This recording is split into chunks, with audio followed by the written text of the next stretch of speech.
Good afternoon, ma'am. Allow me to discuss to you the section 1 to 5 in the article 8, which is all about the teachers and the learners. So the first section states that teacher has a right and duty to determine the academic marks and the promotion of learners in the subject or grades he handles, providing that such determination shall be in accordance with generally accepted procedure of evaluation and measurement.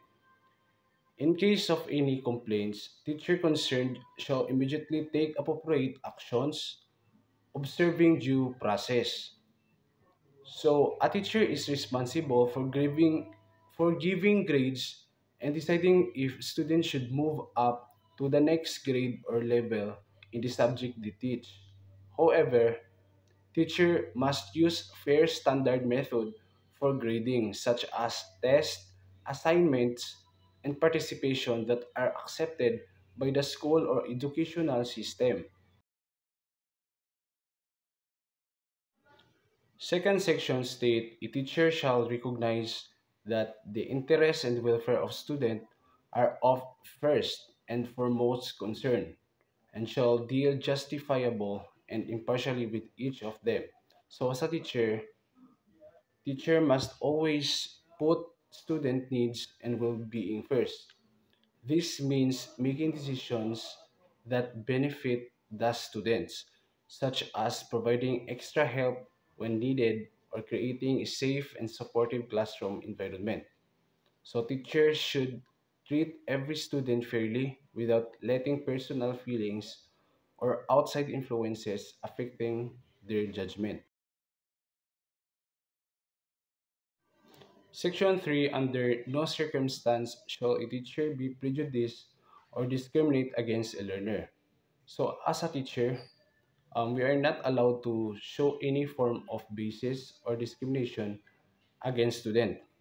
These include treating student differently based on their race, gender, religion, family background, or abilities. So every student must be given the same opportunities and respect, ensuring a fair learning environment for all. Section 4 states that a teacher shall not accept favors or give from learners, their parents, or other in their behalf in exchange for requested concessions, especially if undeserved. So as a teacher, we the teacher must not accept gifts, money, or favors from students or their families in exchanging for better grades. So special treatment or any other advantage, especially if the student does not deserve it. Accepting such gift can create unfairness and damage trust in the teacher's integrity. In Section 5, a teacher shall not accept directly or indirectly any remuneration from tutorials other what is authorized for such service. So as a teacher, we should only accept payment for tutoring if it is officially approved by the um, school or educational authorities.